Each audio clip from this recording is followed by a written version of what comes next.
Is it just me, or have you noticed that folks seem to be getting more sensitive and prickly, more defensive when criticized, and more prone to criticizing?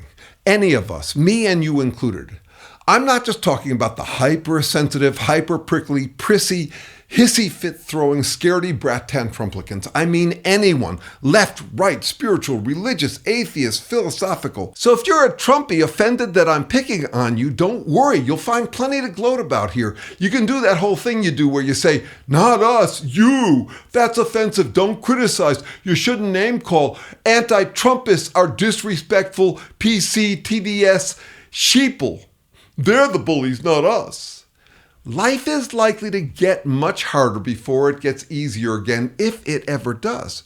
We say when the going gets tough, the tough get going, but that's wishful thinking. Throughout history, when the going got tough, people got touchy, fragile and rigid. Fragile when criticized and rigid when criticizing. And here we are, right on schedule. The going is getting tough in the touchy 2020s. I predict it will get more difficult to sound credible, hoping we can all just be nice, loving, kind, tolerant, trusting, and forgiving with each other. A few decades back, you could get away with saying, why can't we all just get along? After all, we all want the same things. That's like saying, why can't we get along? You and I want monogamy with the same person. You and I want the same scarce rations in a starving country. Yeah, don't count on it. No, I predict we're in for a lot more competition, talking past each other, taking turns criticizing and deflecting criticism. People reaching up with one hand to grab any highfalutin excuse for reaching down with the other hand to grab what they feel they need. So if you're wondering about an alternative to hanging your hopes on that wishful thinking that we could all just be nice on the count of three, here are some reflections on the critical criticism challenges ahead that you might want to consider and apply to your dealings with your fellow touchy, prickly human beings. I'll keep it personal, even though folks deliver criticism saying it's nothing personal, but you suck, and block criticism saying, hey now, don't get personal. I'm grateful for the quantity of praise and criticism I've gotten in my so far lucky life, and for the recent bounty of fan and hate mail I get in the comments section. If one gets enough of it, it's easier to take. For me, praise and fan mail is less of a confidence-boosting drug than it used to be. Likewise, criticism and hate mail don't make me twitch and doubt myself as much as they did back when reading fewer tea leaves on how I'm doing. I'm still affected by it, just not as much. I watch my mojo go up and down depending on the feedback I'm getting.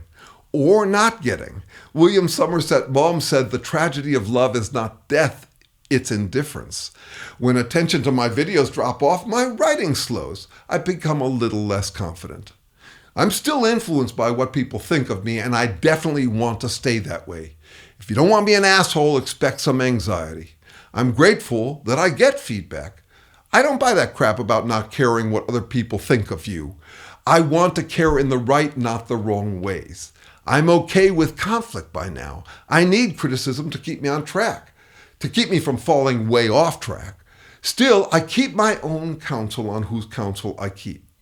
In conflict, any of us can get prickly, me included. I'm testy by temperament and upbringing in a cutthroat competitive household of 4 boys.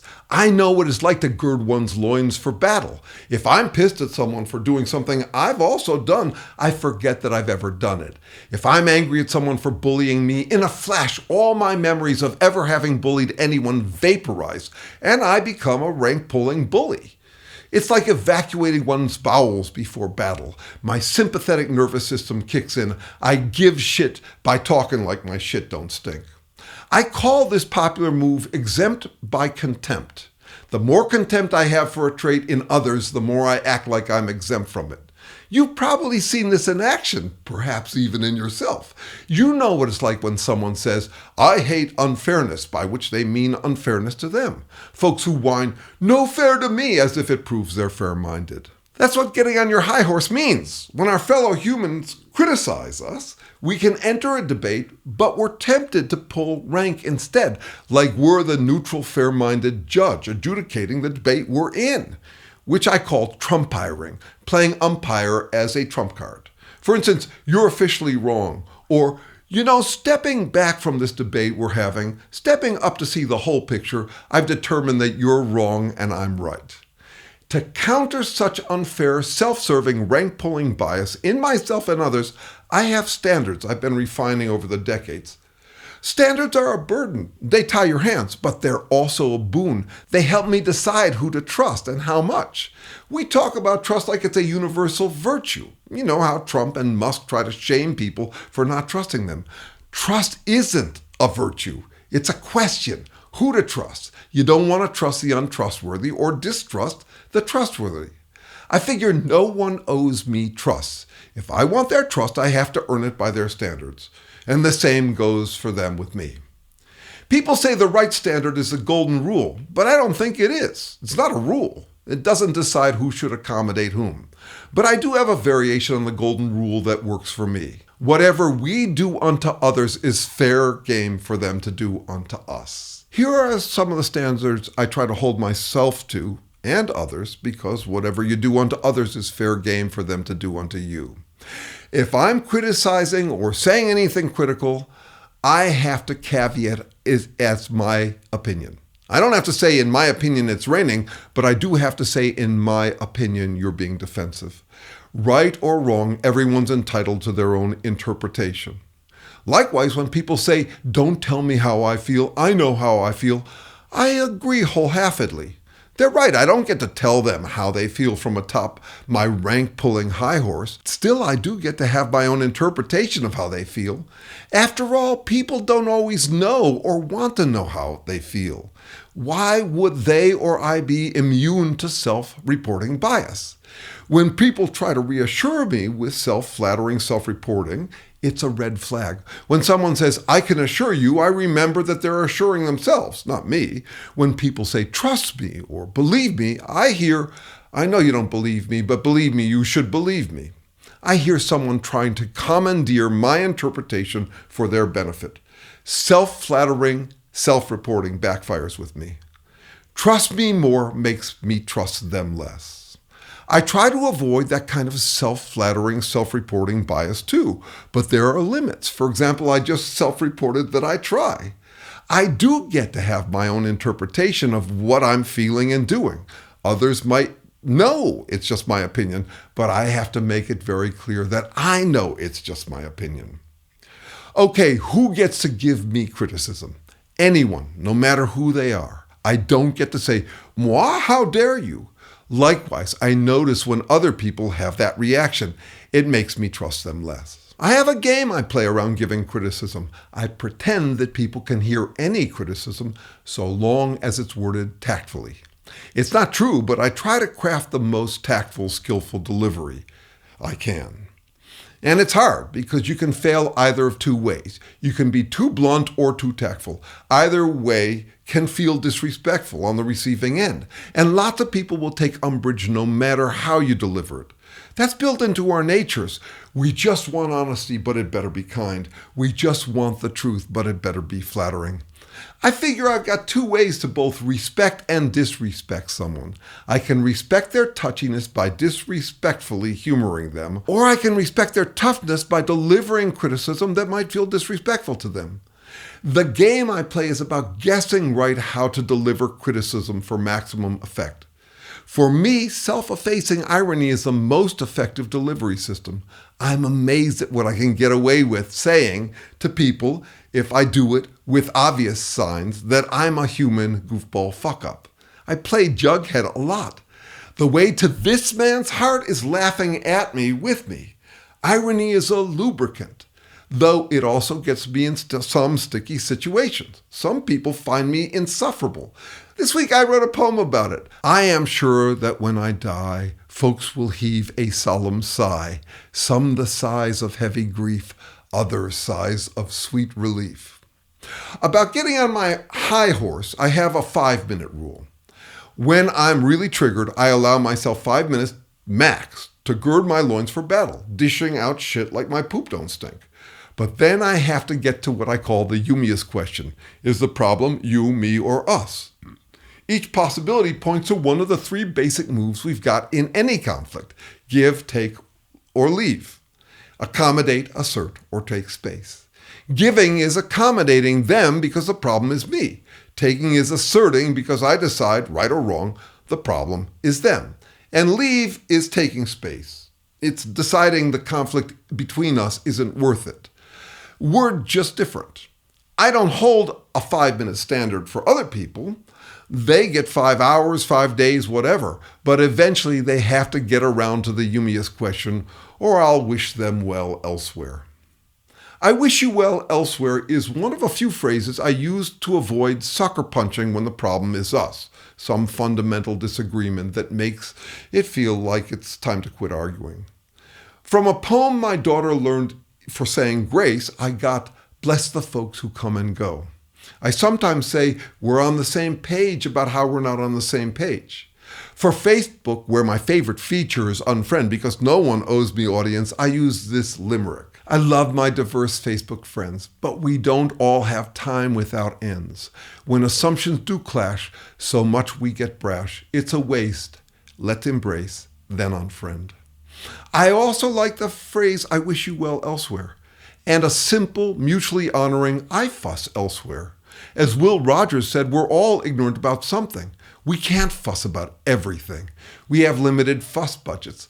When someone tells me I must attend to whatever they're fussing about, and that if I don't, I'm closed-minded, I find that line useful. Sorry, I fuss elsewhere. Likewise, no one has to fuss over what I fuss about. I'm a preacher, a proselytizer, a campaigner, a crusader. My campaign often confuses people because I'm campaigning vigorously against campaigning too vigorously. I'm an absolutist against rank-pulling absolutism, and therefore an ironist. I often break it up saying, I'm a fisher of men, but it's all catch and release. No one owes me their fuss about what I fuss about any more than I owe them back.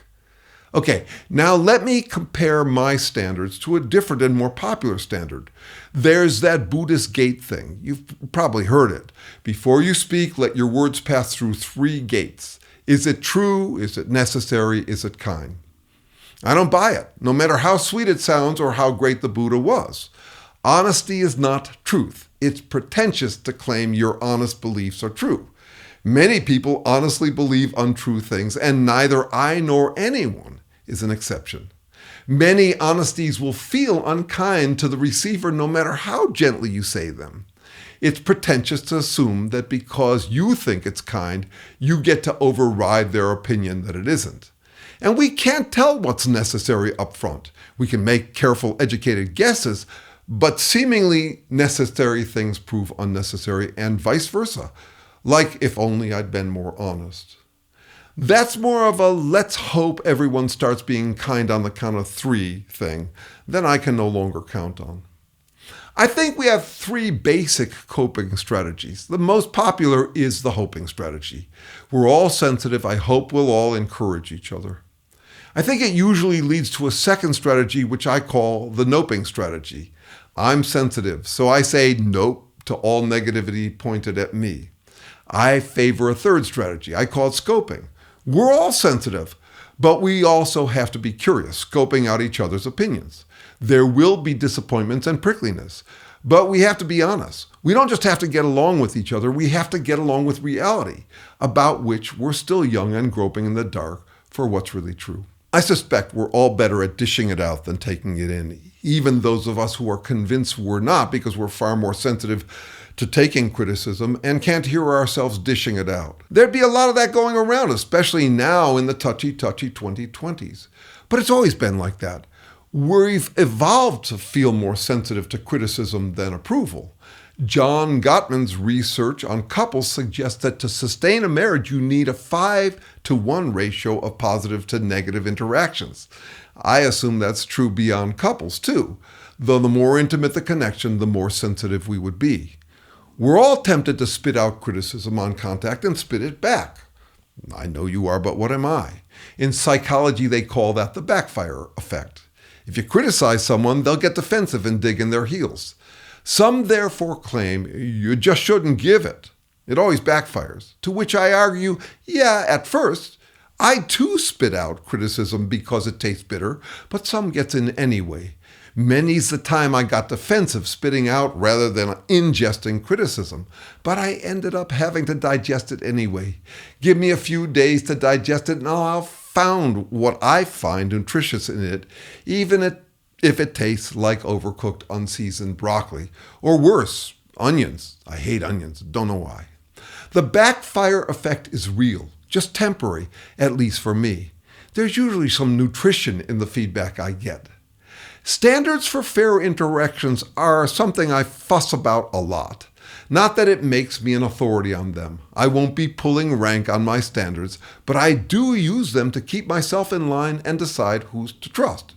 Again, I don't want to trust the untrustworthy or distrust the trustworthy. Despite my testy, touchy instincts, I want to be as good at taking criticism as I am at dishing it out. Don't want to be an asshole? Expect some anxiety. I encourage you to wonder about your own fair-minded standards and tell us what they are in the comments section. And your criticism of mine, please let me know. I promise I won't say, "Wah, how dare you?" And if you're dealing with too much anxiety and need your mind back from your self-criticism, or some high horse bully who says you're the bully for not agreeing with him, get in touch. Together we can tailor strategies for dealing with your self-criticism and criticism from others. First half hour is free. As always, thanks for wondering with me.